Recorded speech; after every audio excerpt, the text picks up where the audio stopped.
ನಮಸ್ಕಾರ ವೀಕ್ಷಕರೇ ಈ ವರ್ಷದ ಶುರುವಿನಲ್ಲೇ ಭಯಾನಕ ಭವಿಷ್ಯವನ್ನು ನುಡಿದಿದ್ದ ಕೋಡಿಮಠದ ಸ್ವಾಮೀಜಿಯವರು ಇದೀಗ ಮತ್ತೊಮ್ಮೆ ಸುದ್ದಿಯಲ್ಲಿದ್ದಾರೆ.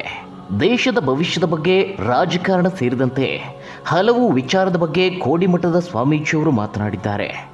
ಇದರ ಜೊತೆಗೆ ಶಾಕಿಂಗ್ ಭವಿಷ್ಯವನ್ನು ನುಡಿದಿದ್ದಾರೆ. ಇಡೀ ದೇಶವೇ ನಿಬ್ಬೆರಗಾಗುವಂತಹ ಭವಿಷ್ಯವನ್ನು ನುಡಿದಿದ್ದಾರೆ. ಒಂದು ಭವಿಷ್ಯದಲ್ಲಿ ರೈತರಿಗೆ ಕಹಿ ಸುದ್ದಿಯನ್ನು ನೀಡಿದರೆ, ಮತ್ತೊಂದು ರಾಜಕೀಯ ನಾಯಕರಿಗೆ ಶಾಕಿಂಗ್ ಸುದ್ದಿಯನ್ನು ನೀಡಿದ್ದಾರೆ. ಕೋಡಿಮಠದ ಸ್ವಾಮೀಜಿಯವರು ನುಡಿದಂತಹ ಭವಿಷ್ಯವನ್ನು ಕೇಳಿ ರಾಜಕೀಯ ನಾಯಕರೇ ದಂಗಾಗಿ ಹೋಗಿದ್ದಾರೆ. ಇದರ ಜೊತೆಗೆ ಪ್ರಮುಖವಾಗಿ ಧಾರ್ಮಿಕ ಮುಖಂಡರೊಬ್ಬರ ಬಗ್ಗೆ ಮಾತನಾಡಿದ್ದಾರೆ. ಸದ್ಯ ಕೋಡಿಮಠದ ಸ್ವಾಮೀಜಿಯವರು ನುಡಿದಂತಹ ಭವಿಷ್ಯವಾಣಿ ದೇಶದೆಲ್ಲೆಡೆ ಸದ್ದು ಮಾಡ್ತಾ ಇದೆ, ಸಾಕಷ್ಟು ಚರ್ಚೆಗೆ ಗ್ರಾಸವಾಗಿದೆ. ಹಾಗಾದರೆ ಅಷ್ಟಕ್ಕೂ ಕೋಡಿಮಠದ ಸ್ವಾಮೀಜಿ ಯಾವೆಲ್ಲ ವಿಚಾರದ ಬಗ್ಗೆ ಮಾತನಾಡಿದ್ರು, ಅವರು ನುಡಿದಂತಹ ಆ ಶಾಕಿಂಗ್ ಭವಿಷ್ಯವೇನು, ದೇಶದಲ್ಲಿ ಯಾರ್ಯಾರಿಗೆ ಕಂಟಕ ಎದುರಾಗಲಿದೆ, ಆ ಎಲ್ಲದರ ಬಗ್ಗೆ ಸಂಪೂರ್ಣ ಮಾಹಿತಿಯನ್ನು ನೋಡೋಣ. ಅದಕ್ಕೂ ಮುನ್ನ ವೀಕ್ಷಕರೇ, ಕೋಡಿಮಠದ ಸ್ವಾಮೀಜಿಯವರು ನುಡಿದಿರುವ ಭವಿಷ್ಯವಾಣಿಯನ್ನ ಕೇಳೋದಕ್ಕೆ ನಿಮ್ಮಲ್ಲೂ ಕುತೂಹಲ ಇದ್ರೆ ತಪ್ಪದೆ ಈ ವಿಡಿಯೋಗೊಂದು ಲೈಕ್ ಕೊಡಿ. ಹಾಗೆ ಪ್ರತಿದಿನದ ಹೊಸ ಸುದ್ದಿಗಳಿಗಾಗಿ ತಪ್ಪದೆ ನಮ್ಮ ಚಾನಲ್ಗೆ ಸಬ್ಸ್ಕ್ರೈಬ್ ಮಾಡಿ. ನಿಮ್ಮೆಲ್ಲರಿಗೂ ಗೊತ್ತಿರುವಂತೆ ಹಾಸನದ ಅರಸೀಕೆರೆಯ ಕೋಡಿಮಠದ ಶ್ರೀ ಶಿವಾನಂದ ಶಿವಯೋಗಿ ರಾಜೇಂದ್ರ ಸ್ವಾಮೀಜಿಯವರ ಖ್ಯಾತಿ ದೇಶ ವಿದೇಶಗಳಲ್ಲಿ ಹಬ್ಬಿದೆ. ಅವರು ನುಡಿಯುವಂತಹ ಪ್ರತಿಯೊಂದು ಭವಿಷ್ಯ ಕೂಡ ಸಾಕಷ್ಟು ಮಹತ್ವವನ್ನು ಪಡೆದುಕೊಳ್ಳುತ್ತೆ. ಕಾರಣ, ಅವರು ಈ ಹಿಂದೆ ನುಡಿದಂತಹ ಸಾಕಷ್ಟು ಭವಿಷ್ಯವಾಣಿ ನಿಜವಾಗಿದೆ. ಅದರಲ್ಲೂ ಕಳೆದ ವರ್ಷದಲ್ಲಿ ಕೋಡಿಮಠದ ಸ್ವಾಮೀಜಿಯವರು ತಮ್ಮ ಭವಿಷ್ಯವಾಣಿಯಿಂದಲೇ ಸಾಕಷ್ಟು ಸದ್ದು ಮಾಡಿದ್ರು. ಅದರಲ್ಲೂ ಪ್ರಮುಖವಾಗಿ ರಾಜಕೀಯದ ಕುರಿತಾಗಿ ಅವರು ನುಡಿದಿದ್ದ ನಿಖರವಾದ ಭವಿಷ್ಯ ರಾಜ್ಯದಲ್ಲಿ ಅವರ ಖ್ಯಾತಿಯನ್ನ ಮತ್ತಷ್ಟು ಹೆಚ್ಚು ಮಾಡಿದೆ. ರಾಜ್ಯದಲ್ಲಿ ವಿಧಾನಸಭಾ ಚುನಾವಣೆಯಲ್ಲಿ ಕಾಂಗ್ರೆಸ್ಗೆ ಬಹುಮತ ಬರುವ ವಿಚಾರದ ಬಗ್ಗೆ ಆಗಿರಬಹುದು, ಸಿದ್ದರಾಮಯ್ಯನವರು ಸಿಎಂ ಆಗಿ ಆಯ್ಕೆಯಾಗುವ ಕುರಿತಾಗಿ ಆಗಿರಬಹುದು, ಇನ್ನು ಕಳೆದ 3 ತಿಂಗಳಲ್ಲಿ ನಡೆದಂತಹ ರಾಜಕೀಯ ಗೊಂದಲದ ಬಗ್ಗೆ ಆಗಿರಬಹುದು, ಹಾಗೆ ದ್ವೇಷ ರಾಜಕಾರಣದ ಬಗ್ಗೆ ಕೋಡಿಮಠದ ಸ್ವಾಮೀಜಿಯವರು ಮೊದಲೇ ಭವಿಷ್ಯವನ್ನ ನುಡಿದಿದ್ರು. ಅನಂತರದಲ್ಲಿ ಸಾಕಷ್ಟು ದಿನಗಳವರೆಗೆ ಕೋಡಿಮಠದ ಸ್ವಾಮೀಜಿಯವರು ಭವಿಷ್ಯವನ್ನ ನುಡಿದಿರಲಿಲ್ಲ. ಆದರೆ ಈ ವರ್ಷದ ಶುರುವಿನಲ್ಲೇ 2024ರಲ್ಲಿ ನಡೆಯಬಹುದಾದ ಸಂಭಾವನೀಯ ಘಟನೆಗಳ ಬಗ್ಗೆ ಭಯಾನಕವಾದ ಭವಿಷ್ಯವನ್ನ ನುಡಿದಿದ್ರು. ಇನ್ನು ಲೋಕಸಭಾ ಚುನಾವಣೆಯ ಬಗ್ಗೆ ಸ್ವಾಮೀಜಿಯವರು ಯಾವಾಗ ಭವಿಷ್ಯವನ್ನ ನುಡಿತಾರೆ ಅಂತ ಎಲ್ಲರೂ ಕಾದು ಕುಳಿತಿದ್ದಾರೆ. ಅದರಲ್ಲೂ ರಾಜಕೀಯ ನಾಯಕರಂತೂ ಸ್ವಾಮೀಜಿಯವರ ಭವಿಷ್ಯವಾಣಿಗೆ ತುದಿಗಾಲಿನಲ್ಲಿ ನಿಂತು ಕಾಯ್ತಿದ್ದಾರೆ.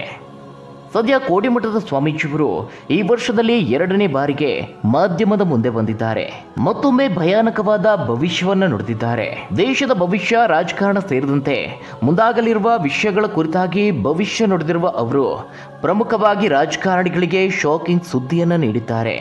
ವಾಣಿಜ್ಯ ನಗರಿ ಹುಬ್ಬಳ್ಳಿಯಲ್ಲಿ ಭವಿಷ್ಯ ನುಡಿದಿರುವ ಅವರು ಇಬ್ಬರು ರಾಷ್ಟ್ರಮಟ್ಟದ ನಾಯಕರಿಗೆ ಸಾವಿನ ಕಂಟಕ ಇರುವ ಬಗ್ಗೆ ಭವಿಷ್ಯವನ್ನ ಬಿಚ್ಚಿಟ್ಟಿದ್ದಾರೆ.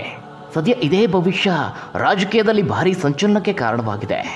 ರಾಜ್ಯದಲ್ಲಿ ಸದ್ಯ ಲೋಕಸಭಾ ಚುನಾವಣೆಯದ್ದೇ ಅಬ್ಬರ.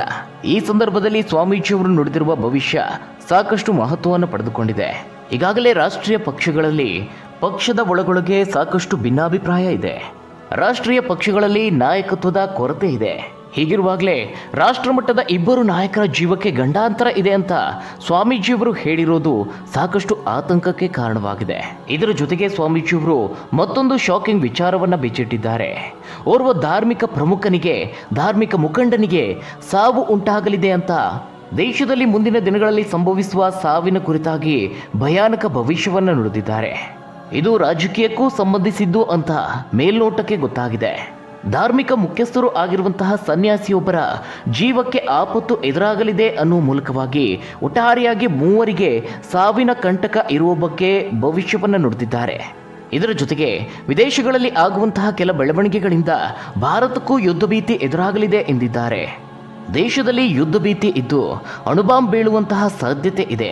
ಜಾಗತಿಕ ವರ್ಷ ತುಂಬಾ ಅಪಾಯಕಾರಿಯಾಗಿದೆ. ಗೌರಿ ಶಂಕರ ಶಿವ ಎನ್ನುವ ರೀತಿ ಆಗಲಿದ್ದು ಮನುಕುಲ ಸಂಕಷ್ಟಕ್ಕೆ ಸಿಲುಕಲಿದೆ.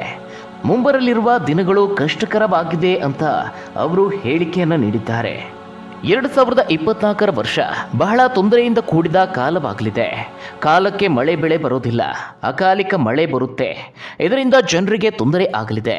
ಇದರ ಜೊತೆಗೆ ಜಾಗತಿಕ ಮಟ್ಟದಲ್ಲಿ ಸಹ ದೊಡ್ಡ ಪ್ರಮಾಣದ ಅನಾಹುತ ಆಗುತ್ತೆ. ವಿದೇಶದಲ್ಲಿ ಆಗುವಂತಹ ಅನಾಹುತ ನಮ್ಮ ದೇಶದ ಮೇಲೆ ಪರಿಣಾಮ ಬೀರುತ್ತೆ. ಹಾಗೆ ಜಾಗತಿಕವಾಗಿ ನಡೆಯುವಂತಹ ಯುದ್ಧ ವೈಷಮ್ಯ ನಮ್ಮಲ್ಲಿ ಸಹ ದುಷ್ಪರಿಣಾಮವನ್ನು ಬೀರಬಹುದು. ಅಲ್ಲಿ ಯುದ್ಧ ಭೀತಿಯ ಜೊತೆಗೆ ಅಣುಬಾಂಬ್ ಸಹ ಬೀಳಬಹುದು ಅಂತ ಸ್ವಾಮೀಜಿಯವರು ಅಭಿಪ್ರಾಯಪಟ್ಟಿದ್ದಾರೆ. ಜಗತ್ತಿನಲ್ಲಿ ಶಾಂತಿ ನೆಮ್ಮದಿಗೆ ಭಂಗ ತರುವಂಥ ಅನೇಕ ಪ್ರಸಂಗಗಳು ನಡೆಯಲಿವೆ. ಅವರ ಪ್ರಕಾರ ಜಗತ್ತಿನ ನಾನಾ ದೇಶಗಳಲ್ಲಿ ಮತಾಂಧತೆ ತಾರಕಕ್ಕೇರುತ್ತದೆ. ಅದರ ಪರಿಣಾಮವಾಗಿ ಈ ಬಾಂಬ್ ಸ್ಫೋಟದಂತಹ ಘಟನೆಗಳು, ಹಿಂಸಾಚಾರಗಳು ನಡೆಯುತ್ತವೆ, ಗಲಭೆಗಳು ಆಗಬಹುದು ಅಂತ ಹೇಳಿದ್ದಾರೆ. ಈಗಾಗಲೇ ಜಗತ್ತಿನಲ್ಲಿ 2 ಯುದ್ಧಗಳು ನಡೆದಿವೆ. ಉಕ್ರೇನ್ ಯುದ್ಧ ಹಾಗೆ ಇಸ್ರೇಲ್ ಹಮಾಸ್ ಯುದ್ಧದಿಂದಾಗಿ ಲಕ್ಷಾಂತರ ಜನರು ಸಾವಿಗೀಡಾಗಿದ್ದಾರೆ. ಲಕ್ಷೋಪಲಕ್ಷ ಜನರು ಗಾಯಗಳಾಗಿ ನಿರ್ಗತಿಕರಾಗಿದ್ದಾರೆ. ಇದೆಲ್ಲದರ ನಡುವೆ ಮತ್ತಷ್ಟು ಕದನಗಳು ನಡೆಯುತ್ತವೆ ಅಂತ ಶ್ರೀಗಳು ಹೇಳಿರೋದು ಶಾಂತಿ ಪ್ರಿಯರಲ್ಲಿ ಒಂದಿಷ್ಟು ಆತಂಕಕ್ಕೆ ಕಾರಣವಾಗಿದೆ. ಇನ್ನು ಸಾಕಷ್ಟು ದಿನಗಳಿಂದ ಲೋಕಸಭಾ ಚುನಾವಣೆಯ ಬಗ್ಗೆ ಸ್ವಾಮೀಜಿಯವರು ಮಾತನಾಡೋಕ್ಕೆ ನಿರಾಕರಿಸುತ್ತಲೇ ಬಂದಿದ್ದಾರೆ. ರಾಜ್ಯ ಹಾಗೆ ರಾಷ್ಟ್ರ ರಾಜಕಾರಣದಲ್ಲಿ ಆಗುವಂತಹ ಬದಲಾವಣೆ ಕುರಿತಾಗಿ ಸ್ವಾಮೀಜಿಯವರಲ್ಲಿ ಮತ್ತೆ ಪ್ರಶ್ನೆ ಕೇಳಲಾಯಿತು. ಆದರೆ ಯುಗಾದಿ ಬಳಿಕವೇ ರಾಜಕೀಯದಲ್ಲಿ ಹಲವು ಏರುಪೇರಾಗಲಿದೆ, ಹಾಗಾಗಿ ಆ ಬಗ್ಗೆ ಮಾತನಾಡೋದಕ್ಕೆ ಆಗೋದಿಲ್ಲ. ಯುಗಾದಿ ಬಳಿಕ ನಾನು ಅಧ್ಯಯನ ಮಾಡಿ ತಿಳಿಸ್ತೇನೆ ಅಂತ ಹೇಳಿದ್ದಾರೆ. ಇನ್ನು ರಾಜ್ಯದಲ್ಲಾಗುವ ಆಂತರಿಕ ಮಾಲಿನ್ಯದ ಬಗ್ಗೆ ಸ್ವಾಮೀಜಿಯವರು ಒತ್ತಿ ಹೇಳಿದ್ದಾರೆ. ನಾಡಿನಲ್ಲಿ ಒಳ್ಳೆಯ ಆಹಾರ, ಗಾಳಿ, ವಾತಾವರಣ ಇಲ್ಲದಾಗಿದೆ. ಮನುಷ್ಯನ ಆರೋಗ್ಯ ಮತ್ತು ಆಯುಷ್ಯ ಕಡಿಮೆ ಆಗ್ತಾ ಇದೆ. ದೇಶದಲ್ಲಿ ಪರಿಸರ ಮಾಲಿನ್ಯ ಹೆಚ್ಚಾಗ್ತಾ ಇದೆ. ಈ ರೀತಿಯಾಗಿ ಬಾಹ್ಯ ಆಂತರಿಕ ಮಾಲಿನ್ಯ ಹೆಚ್ಚಾಗುತ್ತಾ ಹೋಗುತ್ತೆ. ಬಾಹ್ಯ ಪರಿಸರವನ್ನು ಉತ್ತಮಗೊಳಿಸುವುದಕ್ಕೆ ಶುದ್ಧ ಗಾಳಿ, ವಾತಾವರಣ ಬೇಕು. ಹೀಗಾಗಿ ಗಿಡಮರವನ್ನು ಬೆಳೆಸಬೇಕು ಅಂತ ಸ್ವಾಮೀಜಿಯವರು ಸಲಹೆಯನ್ನು ನೀಡಿದ್ದಾರೆ.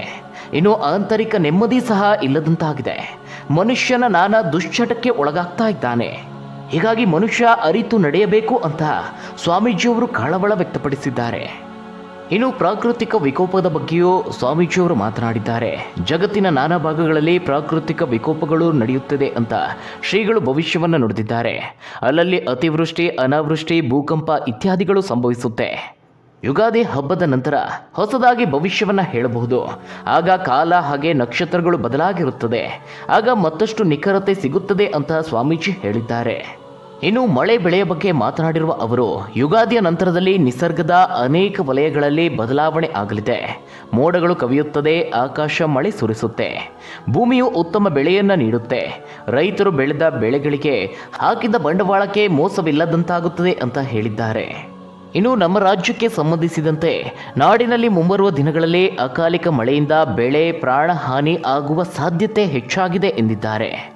ಬರಗಾಲದಿಂದ ತತ್ತರಿಸಿದ್ದ ಜನರು ಮುಂದಿನ ದಿನಗಳಲ್ಲಿ ಪ್ರವಾಹ ಎದುರಿಸಲಿದ್ದಾರೆ ಅಂತ ರೈತರಿಗೆ ಕಹಿ ಸುದ್ದಿಯನ್ನು ನೀಡಿದ್ದಾರೆ. ಇನ್ನು ಕಳೆದ ತಿಂಗಳಲ್ಲಿ ಭವಿಷ್ಯವನ್ನು ನುಡಿದಿದ್ದ ಅವರು 2024ರಲ್ಲಿ ನಡೆಯಬಹುದಾದ ಸಂಭಾವನೀಯ ಘಟನೆಗಳ ಬಗ್ಗೆ ಭವಿಷ್ಯವನ್ನು ನುಡಿದಿದ್ರು. ಈ ವರ್ಷ ಭಯಾನಕ ಅನುಭವವನ್ನು ನೀಡಲಿದ್ದು, ಈ ವರ್ಷದಲ್ಲಿ ಜಗತ್ತಿನಲ್ಲಿ ಒಬ್ಬ ಸಂತ ಹಾಗೆ 1-2 ಪ್ರಧಾನಿಗಳು ಸಾವಿಗೀಡಾಗಲಿದ್ದಾರೆ ಅಂತ ಹೇಳಿದ್ರು. ಕಳೆದ ವರ್ಷಗಳಿಗಿಂತ ಈ ಬಾರಿ ಇನ್ನಷ್ಟು ಸಂಕಷ್ಟ ಎದುರಾಗಲಿದೆ. ದೊಡ್ಡ ಅವಘಡಗಳು ಸಂಭವಿಸುತ್ತವೆ. ಅಕಾಲಿಕ ಮಳೆ, ಬಾಂಬ್ ಸಿಡಿಯುವಂತಹ ಸಂಭವ ಇದೆ ಅಂತ 2024 ಜಗತ್ತಿಗೆ ಕಂಟಕವಾಗಲಿದೆ ಅನ್ನೋದನ್ನ ತಮ್ಮ ಭವಿಷ್ಯವಾಣಿಯ ಮೂಲಕವಾಗಿ ಹೇಳಿದ್ದಾರೆ. ಅಕಾಲಿಕ ಮಳೆಯಾಗಿ ಲಕ್ಷಾಂತರ ಜನರು ತೊಂದರೆಗೆ ಒಳಗಾಗ್ತಾರೆ. ಬಾಂಬ್ ಸಿಡಿದು 100 ಜನರು ಅಸುನೀಗುವಂತಹ ಸಾಧ್ಯತೆ ಇದೆ. ಅಲ್ಲದೆ ಇದರೊಂದಿಗೆ ಪ್ರಕೃತಿ ಮುನಿದು ಭೂಕಂಪ, ಜಲಕಂಟಕ ಎದುರಾಗುತ್ತೆ. ಒಟ್ಟಾರೆ ಈ ವರ್ಷದ ಮುಂಬರುವ ದಿನಗಳು ಭಯಾನಕವಾಗಿರಲಿವೆ ಅಂತ ಶ್ರೀಗಳು ಎಚ್ಚರಿಕೆಯನ್ನು ನೀಡಿದ್ರು. ಇನ್ನು ಈ ವರ್ಷದಲ್ಲಿ ಮತ್ತೊಂದು ಸಮಸ್ಯೆ ಏನಪ್ಪಾ ಅಂದರೆ, ಮತೀಯ ಸಮಸ್ಯೆಯಿಂದಾಗಿ ಜನರು ದುಃಖವನ್ನು ಅನುಭವಿಸುತ್ತಾರೆ. ಜಗತ್ತಿನ ದೊಡ್ಡ ಸಂತರು ಕೊಲೆ ಆಗ್ತಾರೆ. ಜೊತೆಗೆ 1-2 ಪ್ರಧಾನಿಗಳ ಸಾವಾಗುವಂತಹ ಲಕ್ಷಣವಿದೆ.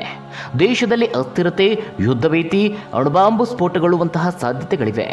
ಇದರೊಂದಿಗೆ ಜಗತ್ತಿಗೆ ಮತ್ತೊಮ್ಮೆ ರೋಗ ಹರಡುವಂತಹ ಸಾಧ್ಯತೆಯ ಜೊತೆಗೆ ದೊಡ್ಡ ಸುನಾಮಿಯೊಂದು ಎದ್ದು ಜಗತ್ತಿಗೆ ಅಪಾಯ ಎದುರಾಗಲಿದೆ ಅಂತ ಹೇಳಿದರು. ದೈವ ನಂಬುವುದೊಂದೇ ಇದಕ್ಕೆಲ್ಲ ಪರಿಹಾರ. ದೈವದ ಮೊರೆ ಹೋಗಬೇಕು ಅಂತ ಕೋಡಿ ಶ್ರೀಗಳು ಸಲಹೆಯನ್ನು ನೀಡಿದ್ರು. ಇನ್ನು ಈ ವರ್ಷದ ಜನವರಿ 22ರಂದು ಉದ್ಘಾಟನೆಯಾದಂತಹ ಅಯೋಧ್ಯೆಯ ರಾಮ ಮಂದಿರದ ಕುರಿತಾಗಿಯೂ ಕೋಡಿ ಶ್ರೀಗಳು ಪ್ರತಿಕ್ರಿಯೆಯನ್ನು ನೀಡಿದರು. ರಾಮ ಮಂದಿರ ವಿಷಯದಲ್ಲಿ ಹಿಂದೂಗಳು ಒಂದಾಗಬೇಕು ಅಂತ ಉಡುಪಿಯ ಪೇಜಾವರ ಶ್ರೀಗಳ ಹೇಳಿಕೆಗೆ ಕೋಡಿ ಶ್ರೀಗಳು ಪ್ರತಿಕ್ರಿಯೆಯನ್ನು ನೀಡಿದರು. ಹಿಂದೂಗಳು ಒಂದಾದರೆ ಒಳ್ಳೆಯದು, ಭಾರತೀಯರು ಒಗ್ಗಟ್ಟಾದರೆ ಎಲ್ಲರಿಗೂ ಒಳ್ಳೆಯದಾಗುತ್ತೆ ಅಂತ ಹೇಳಿದರು. ಭಾರತೀಯ ಸಂಸ್ಕೃತಿ ಪರಂಪರೆಯಲ್ಲಿ ಭಾರತೀಯರು ದೇವರು, ಧರ್ಮ, ಸತ್ಯ, ನಂಬಿಕೆ ವಿಚಾರದಲ್ಲಿ ಪ್ರಬುದ್ಧರಾಗಿದ್ದಾರೆ. ದೇಶದ ಹಲವಾರು ಕಡೆಗಳಲ್ಲಿ ದೈವಾಂಶ ಸಂಭೂತರ ಹೆಸರಿನಲ್ಲಿ ದೇವಸ್ಥಾನ, ಗುಡಿಗೋಪುರಗಳನ್ನು ನಿರ್ಮಿಸಿ ಸ್ಮರಣೆ ಮಾಡೋದು ಸಾಮಾನ್ಯವಾಗಿದೆ. ಆ ಒಂದು ದಿಸೆಯಲ್ಲಿ ಶ್ರೀರಾಮನ ದೇವಸ್ಥಾನ ಲೋಕಾರ್ಪಣೆಗೊಂಡಿರೋದು ಧಾರ್ಮಿಕ ಪ್ರಗತಿಯಾಗಿದೆ ಅಂತ ಹೇಳಿದ್ರು. ಭಾರತೀಯ ಪ್ರಜೆಗಳಲ್ಲಿ ಆಧ್ಯಾತ್ಮಿಕ ಚಿಂತನೆ ಉಚ್ಚವಾಗಿರುವುದು ಒಳ್ಳೆಯ ಬೆಳವಣಿಗೆ ಆಗಿದೆ. ಶ್ರೀರಾಮನ ಜನ್ಮಸ್ಥಳದಲ್ಲಿ ಶ್ರೀರಾಮನ ಬೃಹತ್ ದೇಗುಲ ನಿರ್ಮಾಣಗೊಂಡಿರುವುದು ಧಾರ್ಮಿಕವಾಗಿ ಒಳ್ಳೆಯ ಸೂಚನೆ ಸಿಕ್ಕಂತಾಗಿದೆ.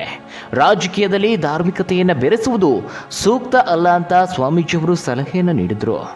ಒಟ್ಟಾರೆಯಾಗಿ 2024ರಲ್ಲಿ 2 ಬಾರಿ ಸ್ವಾಮೀಜಿಯವರು ಭವಿಷ್ಯವನ್ನು ನುಡಿದಿದ್ದಾರೆ. ಇನ್ನು ಯುಗಾದಿಯ ನಂತರದಲ್ಲಿ ಮತ್ತೊಮ್ಮೆ ಭವಿಷ್ಯ ನುಡಿಯುವಂತಹ ಸಾಧ್ಯತೆ ಇದೆ.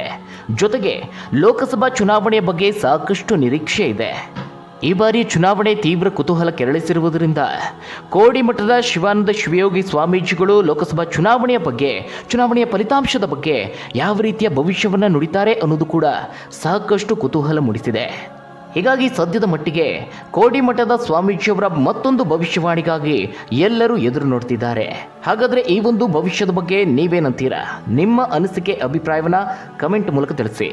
ಧನ್ಯವಾದಗಳು ವೀಕ್ಷಕರೇ.